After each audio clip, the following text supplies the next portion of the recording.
আলহামদুলিল্লাহ, আলহামদুলিল্লাহ। দেখতে, দেখতে আমাদের ভাবিদের বাসায়ও ইফতারিটা দিয়ে দিল। দেখুন এখানে কত পদের রান্নার আয়োজন হবে, সেজন্য দেখুন কত কিছু এনেছে। আর এই সাইডে ডাল ধুচ্ছে, যেহেতু খিচুড়ি রান্নবে, গোশ খিচুড়ি।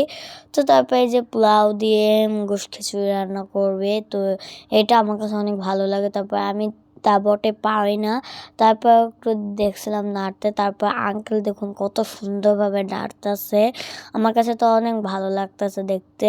তো এই যে হচ্ছে আমি আমাদের আঙ্কেলদের বাসায় এসেছি। তো এই যে আমাদের ফাইনালি রেডি খিচুড়ি। তো আমাদের প্লেটে উঠিয়ে দিয়েছে, দেখুন কত সুন্দর হয়েছে খিচুড়িটা। ও এই যে হচ্ছে সালাতের আয়োজন হচ্ছে, আর এই যে গেল ফলের আয়োজন চলতেছে। সুন্দরভাবে তরমুজ কেটে নিচ্ছে, দেখুন কত সুন্দর হয়েছে তরমুজ কাটা। এই সাইডে হচ্ছে আজ ইফতারের তৈরি শুরু হয়ে গিয়েছে। সবাই ভালো থাকবেন, আল্লাহ হাফেজ।